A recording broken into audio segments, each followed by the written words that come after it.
Vamos de Realidade do Rio Grande do Sul. Tá ouvindo essa buzina? É porque estão alertando o nosso bairro para deixar o bairro, porque o rio que tem aqui do bairro ele vai transbordar e vai tomar o bairro inteiro. O bairro mais grande, deixe suas casas imediatamente.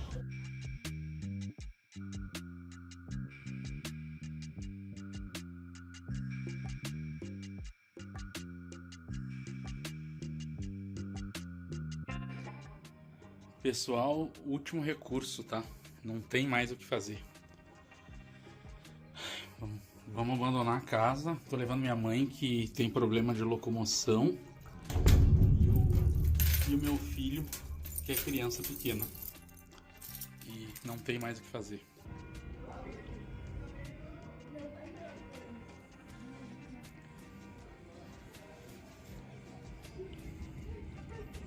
Ali a Cris e o nosso filho. Estamos esperando mais o restante do pessoal. Já estão puxando a pessoa.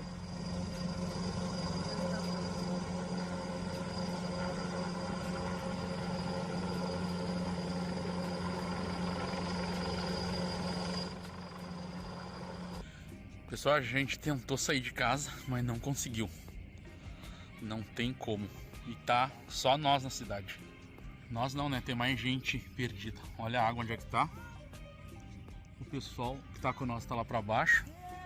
Fizemos aqui fazer a frente pra ver se dava pra... Mas eu acho que lá desce. Será? É, sem barco não vai ter como. Tá até com as mochilas aqui, mas não vai ter como.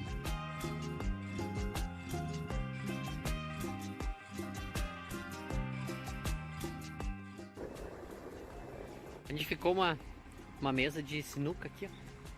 E o bar é aqui, ó. Pra você ter uma ideia. Ela destruiu o buracão ali no asfalto. Esse bar, pedaço do asfalto aí. E a mesa de sinuca vai parar aqui. Tá doido. Eu vou andar um pouco aqui dentro desse bairro aqui pra ver o pessoal aqui. Nossa, tá uma destruição total. Aqui tinha uma quadra de futebol também, ó. Meu Deus, as casas estão tudo bagunçadas. Que na hora a gente só vê, tipo, encheu tudo, né? Só vê água, mas depois que a água baixa aí começa a vir mostrar mesmo o que aconteceu, né?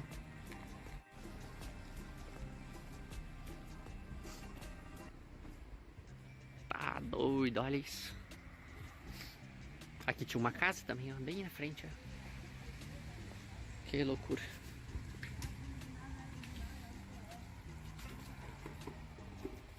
Nossa, olha isso, meu.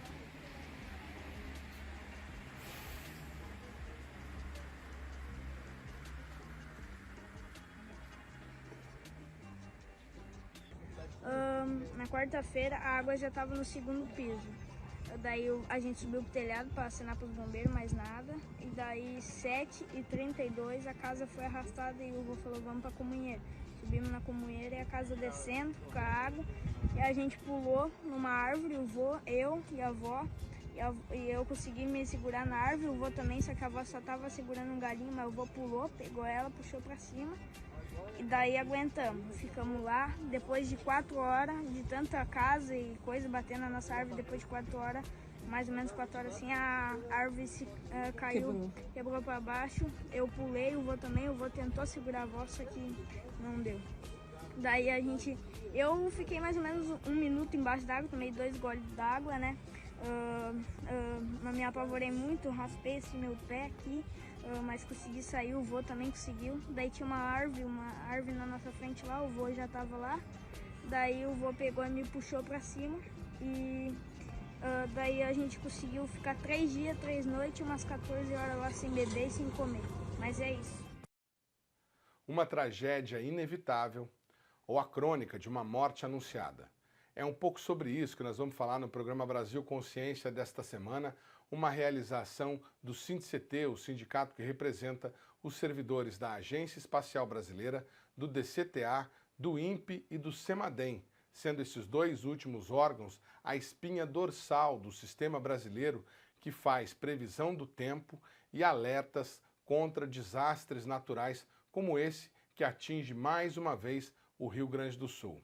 Esta é a 4ª enchente que atinge o estado em um ano, em 10 episódios de chuva extrema.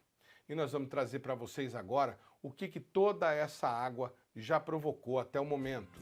Nós temos 428 municípios afetados, 67.563 pessoas em abrigos, 165.112 pessoas desalojadas, mais de 1.480.000 pessoas afetadas, 374 feridos, 136 desaparecidos, 107 mortos, além de um óbito em investigação.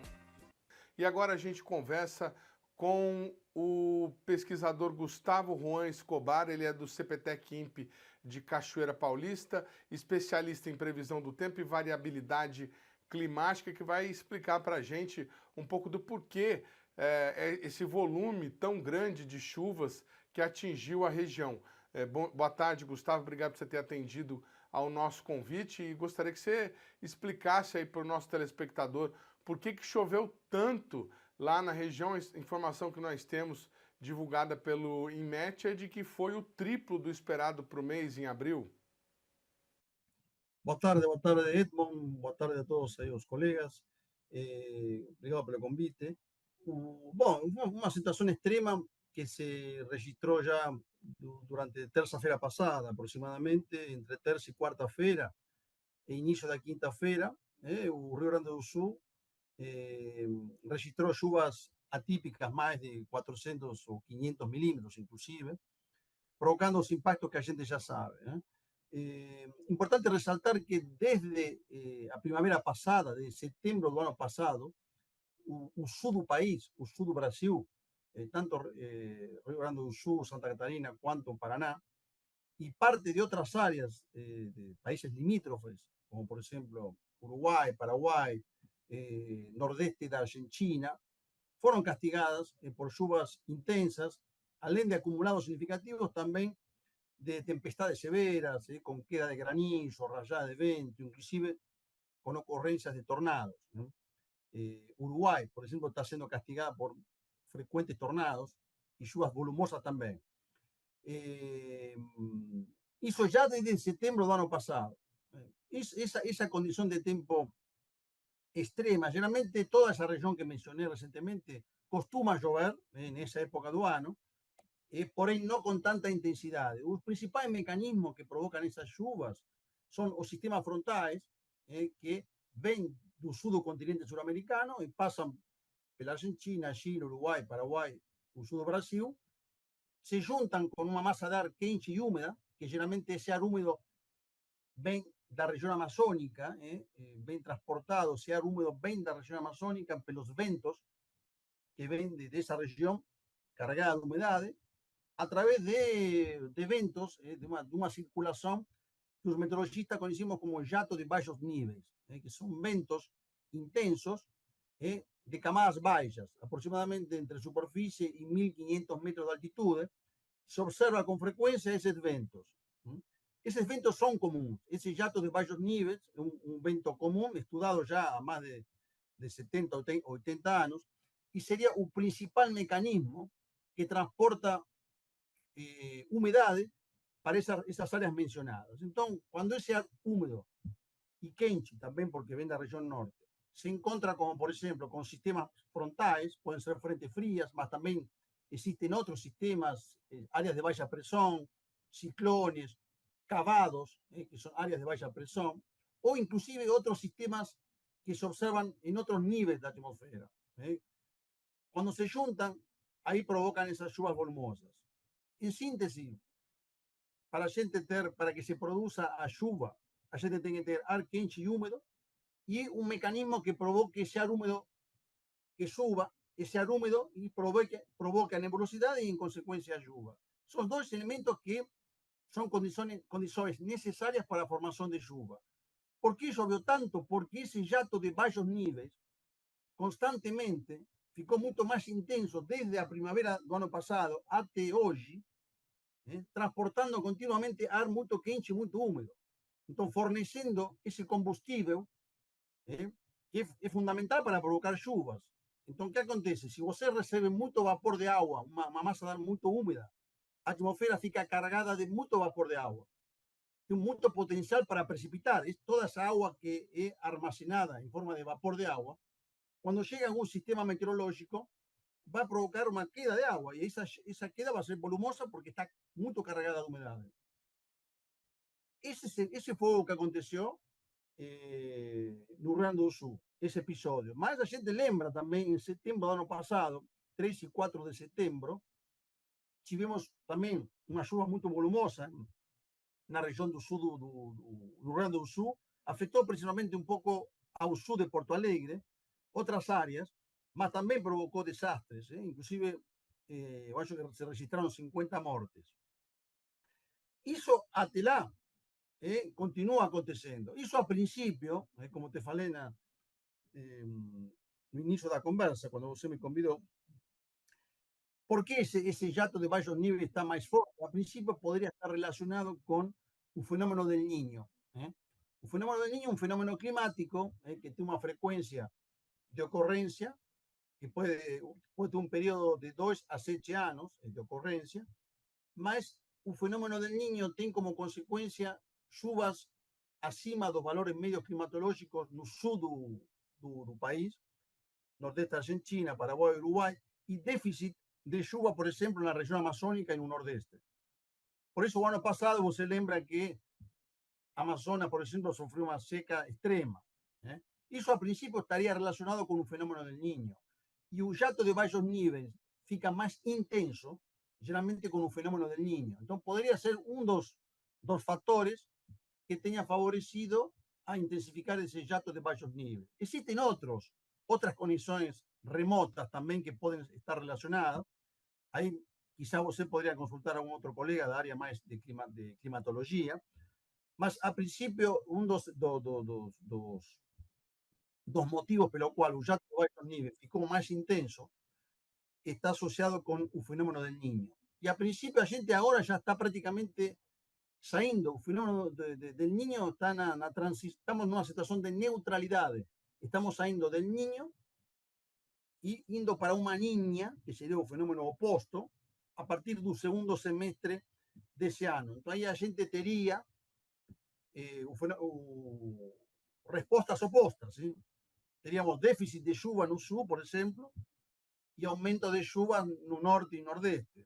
Sempre e quando não exista alguma outra teleconexão ou algum outro fenômeno que possa também interagindo com o que acontece aqui no nosso continente. Porque em meteorologia existem vários fenômenos que podem interagir.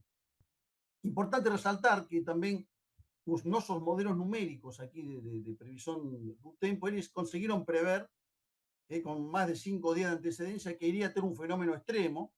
Claro, nenhum modelo consegue prever uma chuva de 500 milímetros em 48 horas, mas já se previa que poderia ter algum evento extremo e com chuva volumosa nessa região. É importante também ressaltar, porque seria parte da função que tem o INPE aqui em Cachoeira Paulista, que é justamente desenvolver modelos numéricos com o intuito de prever eventos extremos e chuvas volumosas para que os usuários, seja o Instituto Nacional de Meteorologia, a Marinha ou outros órgãos, utilizem essas informações. Muito bem. O senhor falou em 500 milímetros, eu não sei se essa informação é exatamente a que o senhor tem. O que foi divulgado pelo IMET, eu falei no começo da nossa entrevista em abril, é abril mesmo, né?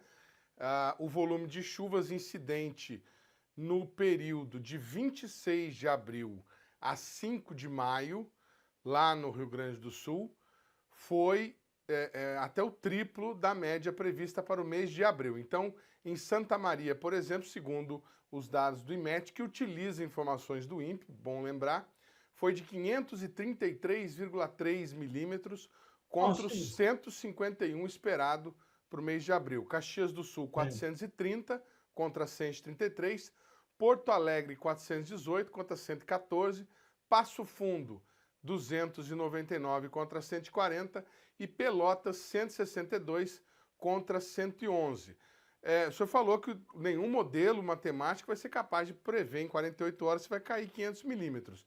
Pela experiência que o senhor tem com previsão de tempo, a gente pode dizer que essa chuva de 500 milímetros lá para a região sul é recorde? Olha, é uma chuva recorde. Para definir se for recorde, aí eu acho que o Instituto Nacional de Meteorologia, eles vão definir, porque eles tomam conta dos dados meteorológicos, então eles comparam, pegam um recorde histórico de dados da região e vão comparando se foi a chuva mais volumosa. Eu não conferi, haveria que perguntar para o pessoal do Instituto Nacional de Meteorologia, mas acredito que tenha sido, se não foi o recorde, ficou aí nos primeiros 3 ou 4, não? Da série histórica. Mas isso eu acho que o INMET conseguiria te passar essas informações. E qual é a previsão para os próximos dias? Nós estamos com a informação nesse momento de que o rio Guaíba baixou 20 centímetros, ainda está 2 metros acima do limite, mas já baixou 20 centímetros. Temos previsão de que o pior já passou? Olha, o pior já passou, mas ainda o que resta dessa semana ainda vai chover na região.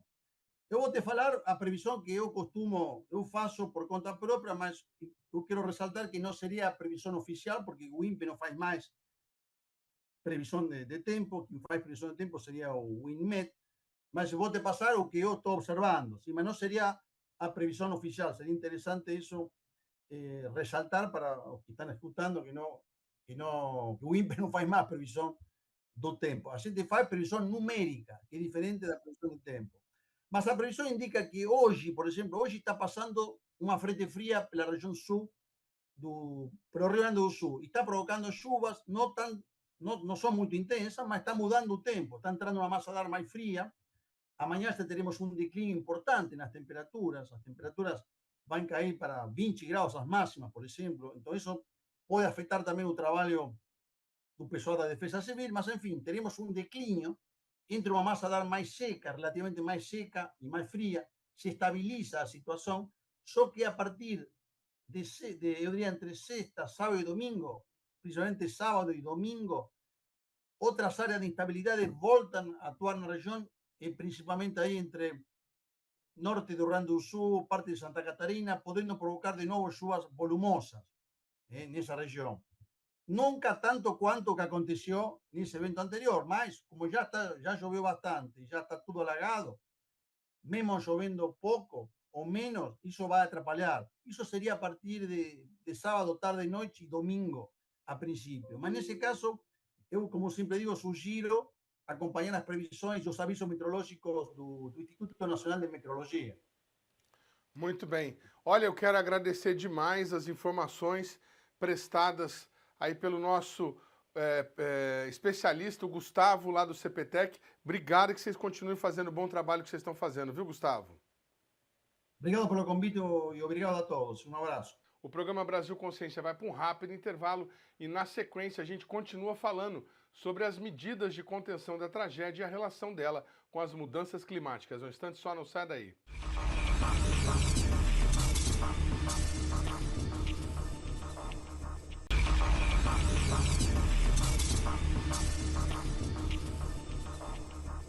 Muito bem, amigo do programa Brasil Consciência, a gente vai conversar agora com o Jorge Barbaroto. Ele é hidrólogo e é responsável, um dos responsáveis, lá pela sala de situação do CEMADEM. A gente está mostrando na tela para vocês aí uma imagem de como que é, essas telas todas com mapas, com informações, em que vários pesquisadores de diversas áreas reúnem informações sobre o que está acontecendo e sobre a previsão futura do que vai acontecer e fazem aí alertas para diversos órgãos do Brasil sobre os problemas que podem acontecer. Vamos saber dele como é que foram os dias que antecederam aí essa tragédia no Rio Grande do Sul. O CEMADEM tinha informações de que algo dessa magnitude poderia acontecer? Como é que foram feitos os alertas para as autoridades? Bom dia, Jorge. Bom dia, Edmo. Bom dia a todos que estiverem assistindo por aí. Toda essa condição, né, principalmente antes um pouco, né, o CEMADEM, como você já falou, ele é responsável pelo monitoramento e envio de alertas para os municípios que são monitorados pelo centro. Hoje são 1.133 distribuídos por todo o país. Tá? De forma resumida, esses alertas eles vão até a Defesa Civil Nacional e essa repassa esses alertas para as defesas estaduais e municipais. Toda essa cadeia ela funciona hoje de uma maneira rápida, tá? E as defesas são os órgãos responsáveis pela ativação do plano de contingência de acordo com a situação que está ocorrendo no local, tá? Pois bem, em situações como essa do Rio Grande do Sul, né, que se tinha uma previsão de um fenômeno de chuvas muito volumosas com um horizonte de dias mais extenso, quando tem essa previsão antes, o que acontece até antes dos alertas serem abertos pelo CEMADEM, o que há hoje em dia são reuniões diárias concentrando vários órgãos, tanto o CEMADEM quanto a Defesa Civil Nacional. Quem coordena essas reuniões é a Defesa Civil Nacional, o SENAD, lá em Brasília, tá? E ele chama tanto o CEMADEM, INMET, a ANA, né, que é a Agência Nacional de Águas, o Serviço Geológico Brasileiro, mais as defesas estaduais e municipais. A partir dessa reunião, vai se alinhando aquilo que se tem de previsão e as informações que cada órgão pode oferecer nesse momento antecipado. Trazendo para o CEMADEM, quando essas previsões vão se concretizando ou quando a gente vai, por meio das informações que a gente tem aqui no CEMADEM, quando a gente vai detectando que essa condição de risco vai se agravando nos municípios, a gente vai fazendo a emissão dos alertas. Tá? Então, assim, de certa forma, as defesas civis já foram sendo avisadas antes, mas conforme o risco vai se agravando de acordo com os dados que a gente vai recebendo, os alertas vão sendo emitidos. Tá? Quando já se tem uma previsão mais concreta ainda, próxima da localidade, a gente vai fazendo a abertura dos alertas. Alguns já saem de modo moderado, que é o comum, alguns já são abertos de maneira para o nível alto, tá? E aí esse alerta pode também ser atualizado para o nível muito alto, como é a situação do Rio Grande do Sul hoje, que tem muitos municípios com alertas muito altos abertos, tá? Esses alertas eles vão servindo de apoio para que as defesas civis vá intensificando mais as ações do plano de contingência, tá? Isso é o que se espera desse comportamento como um todo, certo?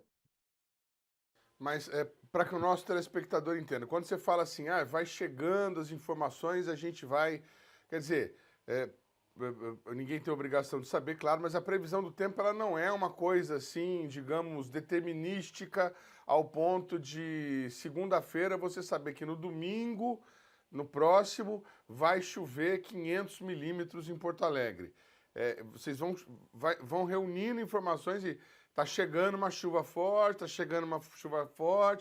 vai cair mais ou menos aqui, aí talvez 2, 3 dias antes vocês saibam com uma precisão maior qual é o volume e onde exatamente ela vai cair. E aí com os dados que vocês têm de população e de áreas de riscos existentes naquela área que vocês vão mensurar o tamanho do perigo. E aí vocês emitem um alerta. O que é esse alerta? Vocês ligam para alguém? Vocês disparam lá um e-mail para todo mundo? Como é que é isso? Tá. O alerta do CEMADEM, basicamente, ele vai num formato textual, né, com algumas figuras ou textos descritivos, mas é importante. Então, assim, basicamente é isso. Como se fosse um relatório, vamos dizer assim, da situação atual, tá? E esse alerta, é bom você falar disso, porque, assim, o alerta do CEMADEM, ele vai para a Defesa Civil, federal, estadual ou municipal. E esse é o caminho do CEMADEM. Ele pensando de forma prática, né, na atividade do CEMADEM, ele é monitorar e enviar alertas para as defesas civis. Quem faz o uso e a disseminação do alerta para a população são as defesas civis. A defesa civil ela pode repassar essa informação para a população tanto pelos SMS, numa forma de sirene, quando isso for um meio utilizado, dependendo da localidade, carro de som, seja qual for a forma de avisar a população. Quem é responsável por isso é a Defesa Civil, tá? O CEMADEM, após o envio desse alerta para as defesas civis, a continuidade da atividade aqui é de continuar monitorando e possivelmente atualizar novamente esses alertas, certo? Às vezes para o mesmo nível, seja como for, mas voltando um pouquinho, quem recebe essa informação do CEMADEM é a Defesa Civil. O máximo que o CEMADEM torna público o envio dos alertas é no site oficial, hoje em dia, tem uma parte lá dos alertas vigentes, vai mostrar quais alertas estão vigentes, mas não dá para ver o texto específico. Isso é uma informação ainda que fica guardada para o centro e para as defesas civis que recebem, tá? Mas, voltando a dizer, o repasse da informação para a população hoje é responsabilidade da Defesa Civil, tá? Não sei se eu atendi a pergunta aí, mas segui uma disposição aqui para responder. Não, respondeu sim, tranquilamente. Bom, a gente tinha, né, informação, a gente chegou a divulgar a informação de um aplicativo que foi desenvolvido por um pesquisador. Ele foi do INPE e do CEMADEM, hoje ele está na USP, que era o SOS Chuvas, que fazia, tem um nome que vocês dão para isso, que é o alerta imediato, né? Mas isso, pelo que a gente sabe, não se consolidou, não foi para frente. Você saberia dizer o porquê? Eu não vou conhecer em detalhes o projeto, né? Eu só posso dizer que, assim, aqui no CEMADEM são desenvolvidos vários projetos de pesquisas, alguns vão até algum estágio um pouco mais adiante, né? Mas são projetos que às vezes caminham e acabam parando, ou porque encerrou o prazo da bolsa de um pesquisador, ou porque não teve pesquisador para tocar o projeto para frente, ou não chegou ao ponto de se institucionalizar o projeto. Vou dar um exemplo que foi um pouco mais além disso, que já tem 10 anos, inclusive está fazendo 10 anos esse ano, que é o CEMADEM Educação, que foi um projeto que começou aqui no CEMADEM, tá? E ele é um projeto voltado para o preparo direto da população para saber lidar com os desastres. Esse projeto CEMADEM Educação, hoje, ele já não é nenhum um projeto só, ele é um programa do país para a continuidade dessa forma de ação. Tá? Então, assim, há algumas iniciativas que às vezes vai até um certo ponto, depois para, infelizmente, né, claro, mas, assim, o que eu tenho a dizer é que, assim, sem dúvida, é uma iniciativa que houve essa, e assim deve estar havendo outras, né, no sentido de ter cada vez mais tentando, e essa é a lacuna, até puxando para a comunicação dos alertas que você falou, é importante, porque eu acho que a grande lacuna disso, até o que a gente está falando aqui, é de como a população está sabendo lidar com essas informações, não só os alertas, mas até com uma previsão que se vê na mídia, na imprensa, como a população interpreta e lida com isso. E aqui, vou fazer um ressalto aqui, de que eu não estou culpabilizando a população, mas sim como o Estado está agindo para fazer essa população se tornar preparada para lidar nessas situações. Né? Vai cair no problema da educação aqui, mas eu estou querendo trazer para esse clichê, eu estou trazendo para o problema dos desastres. Né? Então, tornar a sociedade mais preparada para lidar com essa informação, saber para onde vai nesses momentos, saber como agir diante de uma previsão que se tenha 2, 3 dias antes, mesmo que seja só com base na imprensa, talvez isso seja uma das coisas que a gente tem que pensar hoje, principalmente para as populações mais vulneráveis, mas ainda aquelas que estão morando, que se situam em áreas de risco. Tá? Um grande exemplo do CEMADEM Educação, hoje que vale a pena buscar, foi o estudo de caso de Jaboatão de Guararapes, que ocorreu há alguns anos. Vale a pena procurar esse estudo de casos aí, para ver como foi a reação da população lá. E como é que está o horizonte aí para os próximos dias? O rio Guaíba baixou 20 centímetros, pelo que a gente tem de informação, mas ainda está 2 metros acima do nível normal. E o que vocês preveem pelos próximos dias aí com relação ao que tem de chuva prevista e o que pode acontecer lá nas localidades atingidas? Infelizmente, as previsões não são favoráveis, tá? Como a gente estava falando de previsão, a previsão de chuva para a região central e norte do Rio Grande do Sul para o final de semana, principalmente de sexta a segunda-feira, tá? Deve haver volumes significativos de chuva ali. A gente está torcendo para que essas previsões não se concretizem, de fato. Mas se concretizar, tem previsão de bastante chuva novamente para aquelas regiões que foram as regiões de montante que forneceram água que está chegando em Porto Alegre hoje, que foram as primeiras regiões que foram muito afetadas já por essas chuvas. Eu estou falando ali tanto da bacia do Jacuí, do Taquari, é, da bacia do Caí. Então, se essas previsões se confirmarem, mais uma vez a gente pode ver a elevação dos rios dessas bacias que eu estou falando, tá? Pode haver nova elevação desses rios, pode haver nova situação de inundação em municípios como Mussum, Lajeado, Estrela,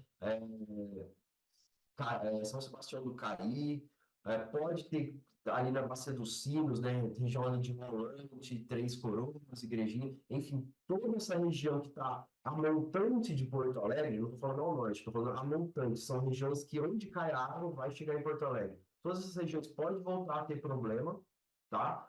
E com isso, falando agora de Porto Alegre, toda essa água, se concretizar, toda essa água chegando novamente lá no Guaíba, o nível do Guaíba deve permanecer elevado. Hoje o Guaíba está descendo, tá? Mas ele ainda está num volume muito alto. Eu não sei como está o nível agora, ainda estava acima dos 5 metros, tá? Mas ainda que ele permaneça abaixo, ali em 4 e tantos metros ali, enquanto o Guaíba não descer dos 3 metros, Porto Alegre não retorna a uma situação de normalidade. Isso falando em nível de água, tá? Porque a normalidade social vai demorar muito para ocorrer, tá? Mas em termos hídricos, o Porto Alegre não retorna enquanto não abaixar abaixo dos 3 metros. E não há uma projeção segura ainda para quando o Guaíba vai retornar abaixo dos 3 metros. Em 41, a cheia do Guaíba levou mais de uns 30 e poucos dias para retornar abaixo dos 3 metros. Então é provável que dessa vez pode ser que demore mais, porque o Guaíba chegou a 5,30, né, por aí, que foi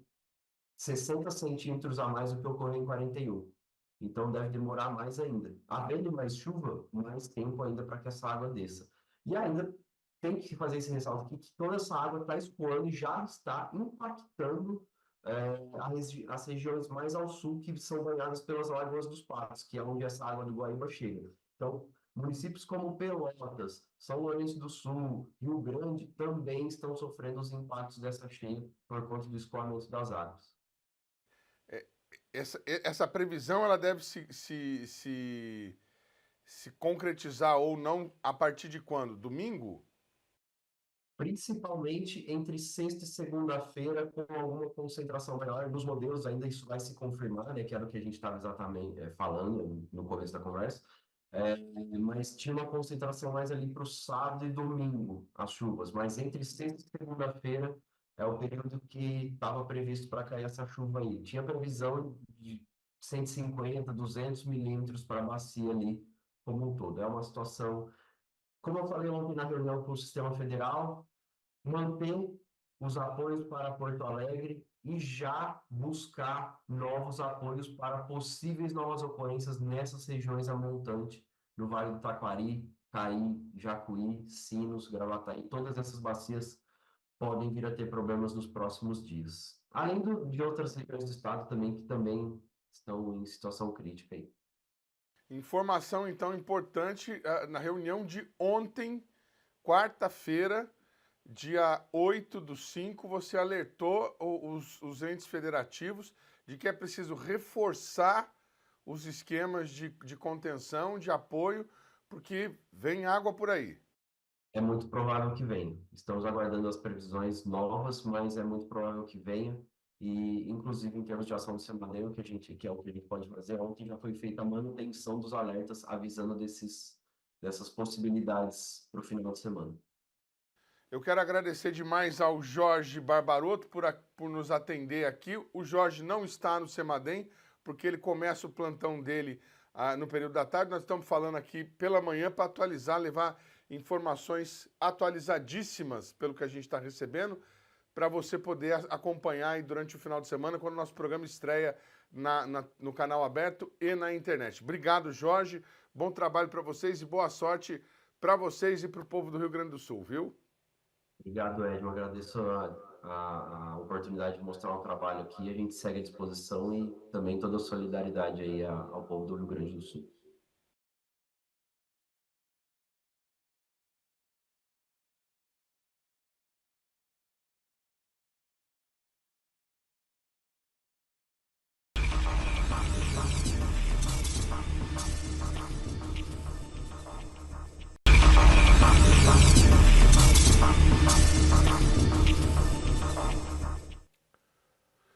bem, amigo do programa Brasil Consciência? Antes da gente começar a nossa próxima entrevista, eu só queria dar um esclarecimento.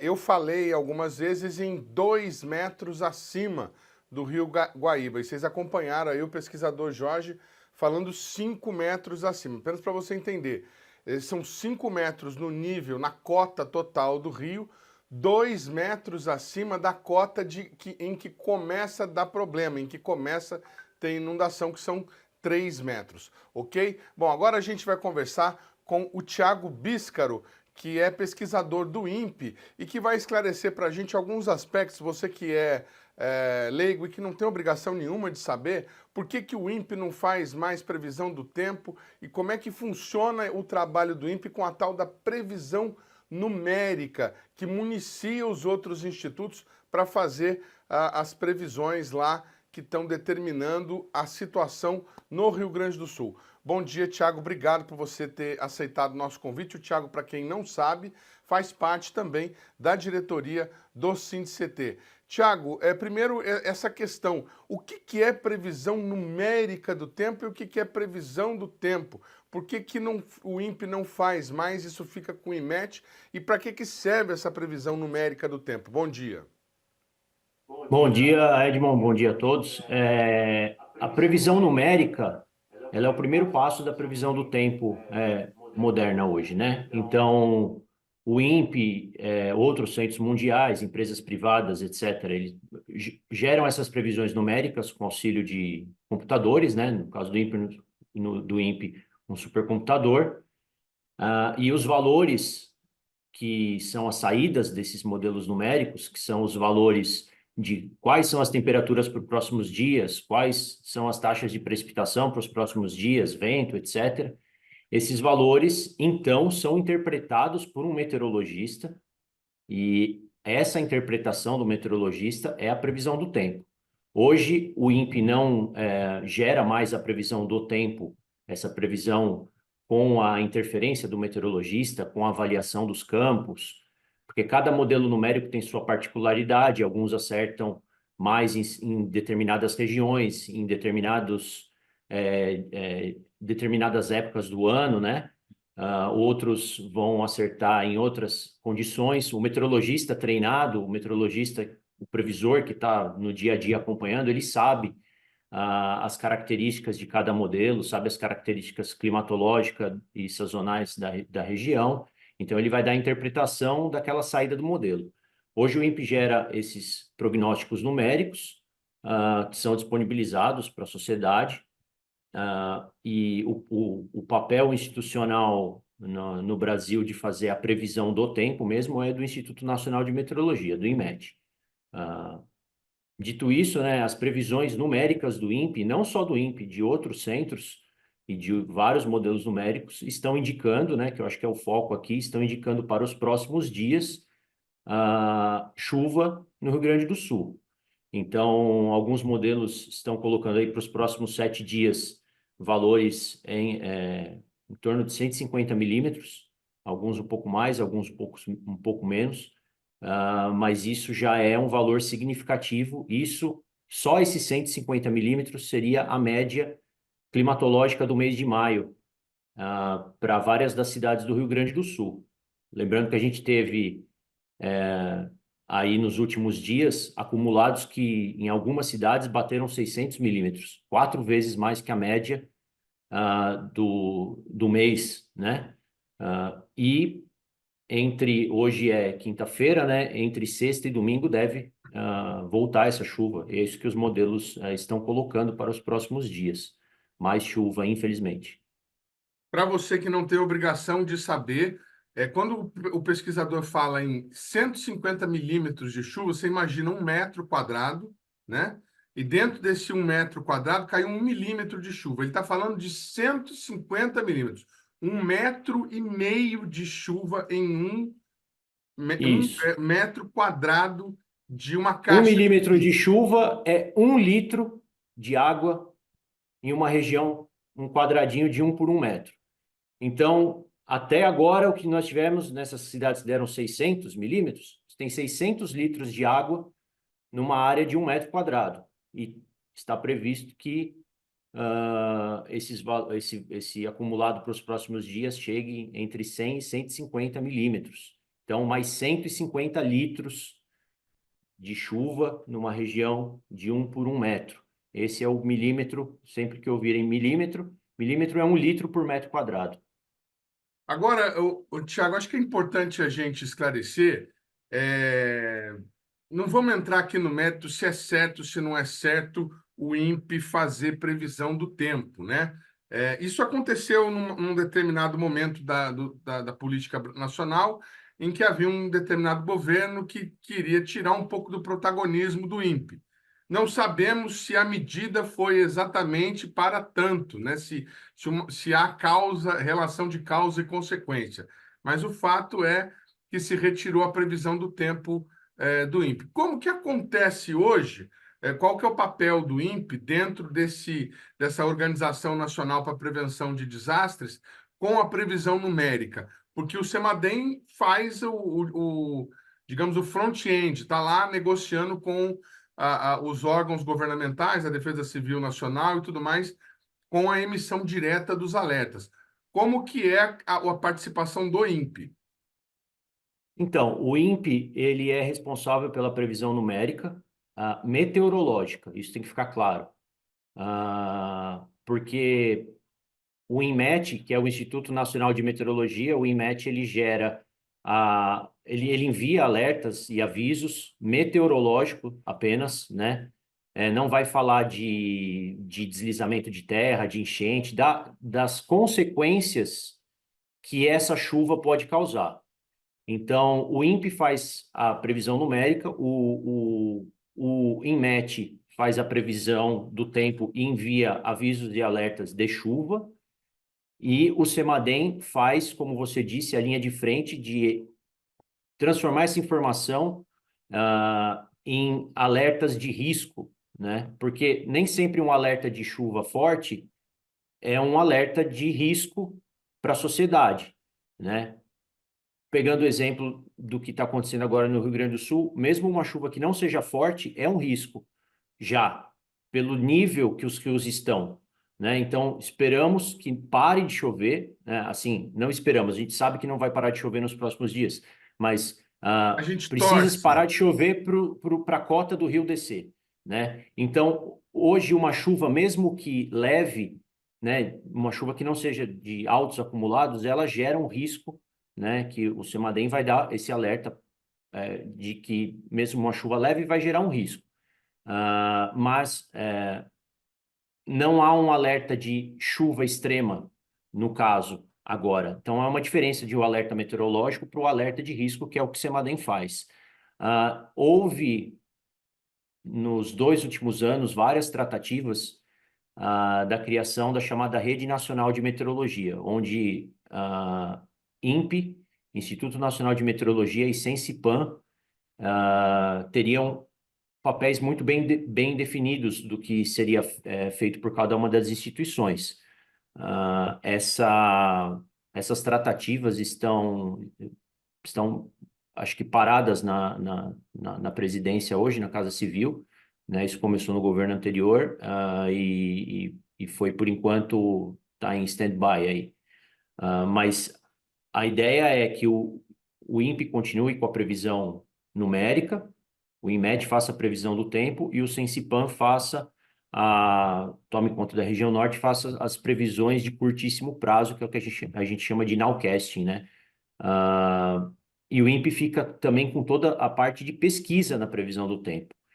Então, produtos novos para previsão, qualquer tipo de Como método o novo modelo, assim. o MONAN, né, que vocês estão desenvolvendo. Exato. O MONAN, por exemplo, iniciativas novas, não só na parte de modelagem numérica, mas observacional também, através de satélite e radar. O INPE é um centro de referência da Organização Meteorológica Mundial em termos de satélites meteorológicos, né? De desenvolvimento de produtos de satélites meteorológicos para observação de tempo.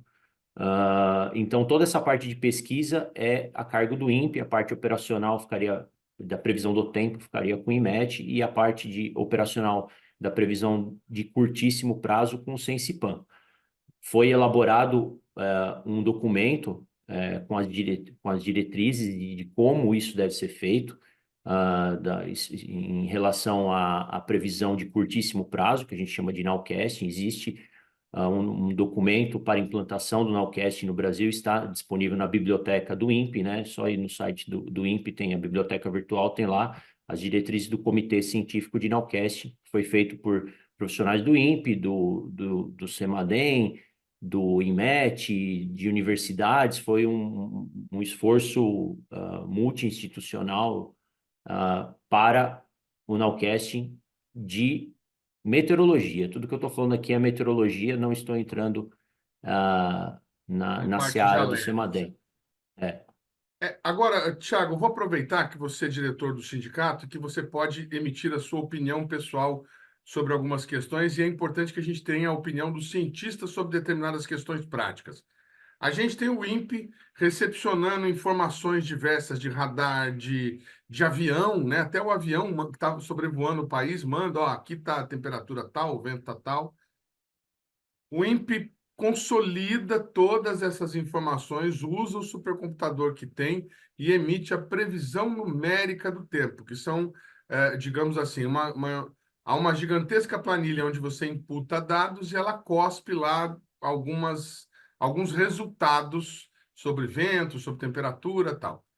O meteorologista lá do IMET pega essas informações, faz a previsão do tempo em cima disso e solta a previsão do tempo.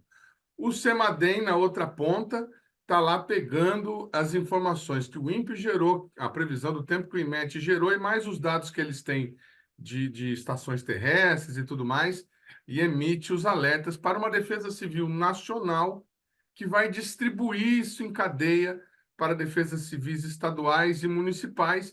E a gente sabe que nem sempre órgãos estaduais e federais estão na mesma sintonia, né? Não vamos nem entrar no mérito da política. Às vezes é só uma questão de eu penso diferente de você, somos todos seres humanos e temos essa particularidade. E aí você está me trazendo uma nova informação, que essa eu não tinha, que um quarto órgão vai entrar no circuito, de acordo com esse Plano Nacional de Meteorologia, que é o CENSIPAM, que é um órgão militar, para fazer o nowcasting, né?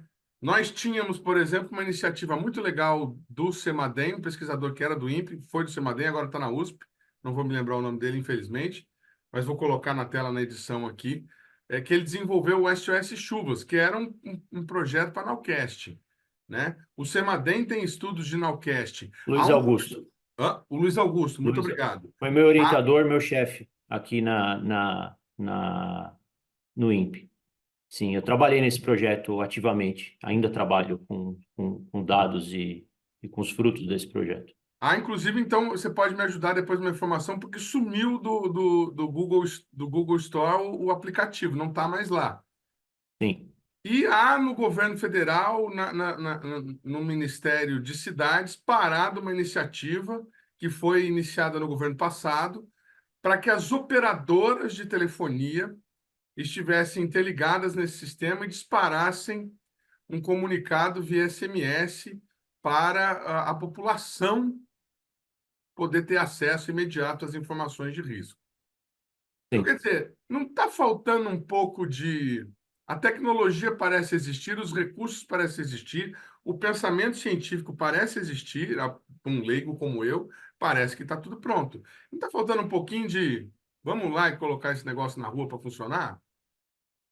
Então, a parte técnica, isso é uma opinião minha, não é uma opinião institucional, é uma opinião minha. A parte técnica é a parte mais simples e a parte que está mais adiantada, né? A parte técnico-científica da coisa. Existem alguns pontos muito complicados de se resolver. Um deles é que o INMET está sucateado há muito tempo. O INMET tem, se eu não me engano, eu posso estar errado, mas não estou muito errado no número, 28 meteorologistas para o país inteiro. Hoje, no INMET. Não tem como você fazer... Enquanto tem, se eu não estou enganado, 12 no CPTEC que estão sem função agora. Isso, que não estão, exato, que não trabalham como previsores. Mas assim, o INMET, se ele vai ser o órgão e deve ser, na minha opinião, muita gente aqui no INPE pode discordar, mas é a minha opinião, eu acho que a previsão do tempo tem que estar na mão do INMET. Ele é o órgão, tem que ser definido como o órgão responsável pela previsão do tempo. Só que ele não pode fazer isso com 28 meteorologistas. É basicamente um meteorologista por estado. Numa situação onde você tem eventos extremos ocorrendo em pequena escala, não é o caso do Rio Grande do Sul agora, mas é o caso, por exemplo, de você ter uma chuva, como acontece frequentemente aqui no Vale do Paraíba, você tem chuvas que derrubam árvore, São José dos Campos, essas chuvas localizadas de curta duração e alta intensidade, não tem como um meteorologista cuidar do estado de São Paulo inteiro. Tem que ter uma equipe enorme, em turnos, olhando todo dia, previsão e verificando onde ela acerta, onde ela erra. Não dá para o INMET fazer uma previsão, não dá para o INMET prestar um serviço de qualidade com a quantidade de funcionários que eles têm hoje. E isso é o que o INMET também pensa, já tem várias entrevistas por aí dos funcionários do INMET falando isso. Só um recorte. Isso não dá para fazer porque eles fariam o alerta meteorológico, né? Que ele meteorológico. vai ter chuva forte. Não é Nem que... o alerta meteorológico dá para você fazer, porque para você fazer um alerta, para você fazer o acompanhamento de fenômenos que têm escala espacial pequena, chuvas localizadas, no verão, onde você tem tempestade atingindo São José dos Campos, São Paulo, região do ABC, litoral, não tem como uma pessoa ficar responsável por olhar todos esses fenômenos. Isso tem que ser quebrado em sub-regiões, então não dá para fazer com tanto de profissionais que o INMET tem hoje. Isso é impossível. Seria E aí, o caso que de ter um aconteceu? INMET em cada estado, talvez? Então, o INMET tem os seus distritos. O INMET tem distrito estadual. Cada estado tem o seu escritório do INMET. Mas o que aconteceu? Devido ao sucateamento do sistema de meteorologia no Brasil, os estados que têm um certo recurso financeiro começaram a correr atrás de resolver os seus problemas. O primeiro estado que fez isso foi Santa Catarina. Santa Catarina equipou o estado inteiro com radares meteorológicos, contratou meteorologista, contratou equipes e a Defesa Civil de Santa Catarina toma conta de toda a previsão do tempo. Rio de Janeiro fez a mesma coisa, por causa dos eventos de Petrópolis, deslizamento de terra, mesma coisa. O INEA, lá no Rio de Janeiro, tomou conta da previsão do tempo, comprou radares e equipou o estado. Rio Grande do Sul está fazendo a mesma coisa. A Defesa Civil do Rio Grande do Sul está está contratando meteorologistas, está comprando radares meteorológicos, e outros estados estão fazendo isso. Alguns estados têm seus centros de meteorologia, seus centros estaduais, FUNSEMI, lá no Ceará, Fundação Cearense de Meteorologia, o CIMEPAR, no Paraná. Então, existem centros que a gente chama de centros regionais. O que acontece aí? Não há uma coordenação federal com os centros regionais. Esse é o primeiro ponto. Então, quem tiver curiosidade, procure lá no Instagram ou na internet. No Instagram está muito claro isso. O Instagram da Defesa Civil do Rio Grande do Sul e o Instagram do Instituto Nacional de Meteorologia. Os alertas meteorológicos, vou deixar claro aqui, os alertas meteorológicos dos dois nunca batem. Então, como que a população que está acompanhando, ela vai confiar na informação, se a informação é conflitante, certo? Eu não estou aqui fazendo juízo de valor de qual informação é certa ou qual informação é errada, mas se eu dou duas informações para uma população que já não tem o conhecimento, a educação ambiental de entender aquilo, que às vezes, como você disse, muitas vezes não sabe o que é 1 milímetro. Então, não adianta dar esse tipo de informação. Uma informação só já seria complicada, informações conflitantes são descartáveis. Até certo? porque um instituto pode usar um modelo, o outro usar outro, e aí Exato. é coisa, né? Então, falta uma coordenação. Existe uma burocracia nisso que você disse, e aí nos alertas em geral, de tem que ir, desses alertas ter que sair do CEMADEM, ir para Brasília, descer depois de nível estadual para nível municipal. Às vezes não dá tempo desse alerta chegar, de passar em toda essa cadeia. Isso é um problema burocrático da comunicação inerente às esferas do governo. Isso aí a gente tem que ver um jeito da informação chegar mais rapidamente no usuário final. Existe um excesso de alertas, eu anotei aqui, peguei de um colega a informação, antes do evento, hoje é dia 9, entre o dia 29 e o dia 3, ou dia 4, se eu não me engano, de maio, foram enviados quase 60 alertas pelo INMET. E chegando alertas a toda hora, mas é um texto padrão que eles usam. Ó, chuva forte, procure abrigo. Depois do quarto, quinto alerta que a pessoa recebe, ela não vê mais. Então, assim, precisa de um alerta específico para catástrofe. Olha, não é mais uma questão de chuva forte, raios, procure abrigo, tem vento. Não, é evacuação, é um alerta de um nível mais severo. Essa questão que você falou do SMS é uma coisa boa, mas é uma coisa que está mal implementada, porque hoje não há, por lei, uma obrigatoriedade que esse SMS seja enviado na hora que a operadora de telefonia recebe. Então, se o INMET ou o CEMADEI ou quem quer que seja que vai fazer esse alerta, envie para Vivo, para Claro ou para outra operadora, ó, o alerta está aqui, essa informação vai para o fim da fila de prioridades e quando a rede dá uma desafogada, essa informação vai. Então, muitas vezes, eu estou Depois que cadastrado nesses ofereceram o alertas. celular, depois que ofereceram viagem, depois que ofereceram Isso. desconto. Então, às vezes, eu estou aqui em casa, já choveu e chega a mensagem, ó, chuva em Cachoeira Paulista, procure abrigo. A chuva já foi embora, A casa né? já rolou, água abaixo, tal. Exato. E existe uma parte que aí eu acho que é a parte mais complicada de todas, que é a parte social, do que é o que se fazer numa situação. A gente está vendo hoje, já viu, mas está vendo hoje de novo lá no Rio Grande do Sul, as pessoas não querem abandonar suas casas porque elas não têm a segurança de que as suas casas não vão ser saqueadas, como está acontecendo em vários municípios. Estão roubando o barco das pessoas que estão ajudando. Tem pessoas que têm botes, que têm canoa em casa, barco, estão usando esses barcos para resgatar pessoas, e esses donos de barcos estão sendo assaltados, e as pessoas estão usando o barco para assaltar prédios, chegar ao primeiro, segundo andar de prédio. Isso é uma questão social, não é mais uma questão que não importa o alerta que a gente dê, as pessoas não vão querer sair de casa, perder o pouco que tem, né? Falta não só né, falta uma questão de levar a sério os alertas.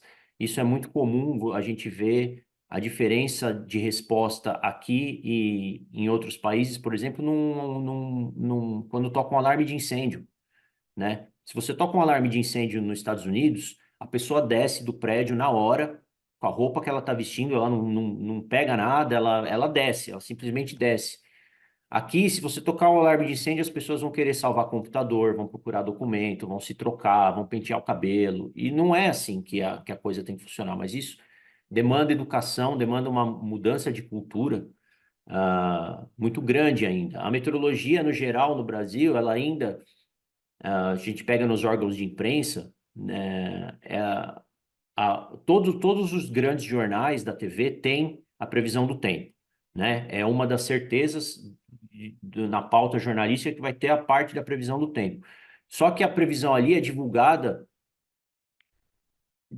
sempre por um jornalista, muitas vezes sem o menor conhecimento da linguagem, né? Então, eles trocam termos que são totalmente errados, né?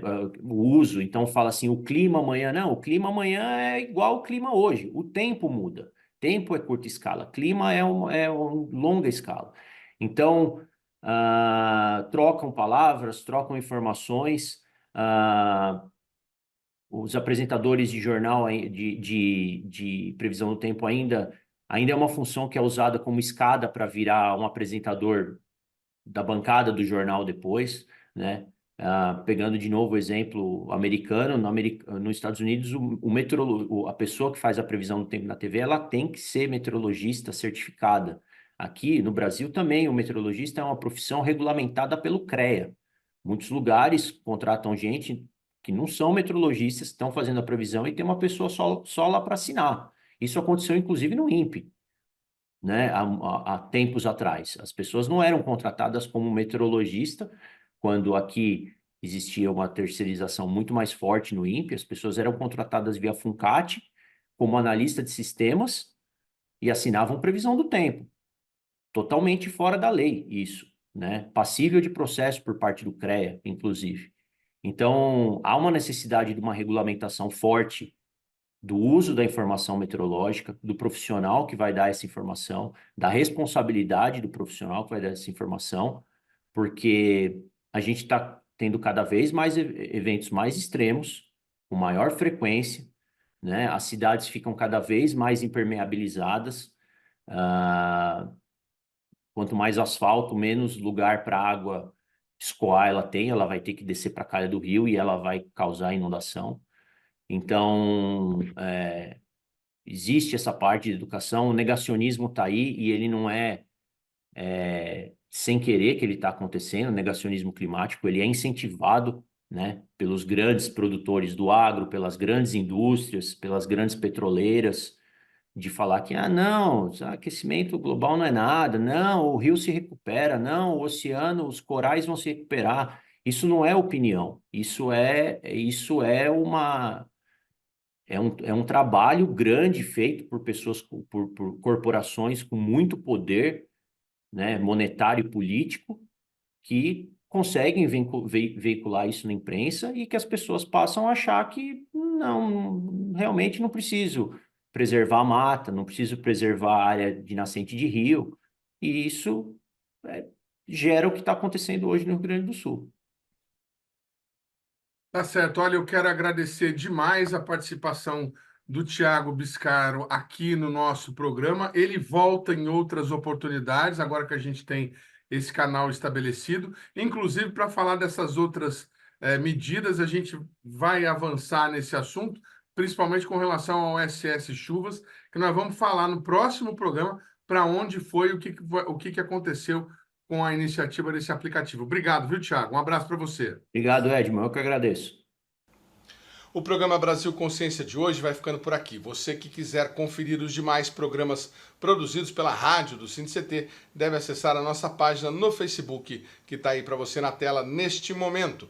Você que quiser conferir os demais programas já produzidos pelo Brasil Consciência, tem à disposição o nosso canal ou o próprio canal da TVT. Dúvidas, críticas, sugestões e reclamações, nosso e-mail está sempre disponível para atendê-lo. A gente volta na semana que vem com mais uma atração inédita para vocês. Tchau, gente!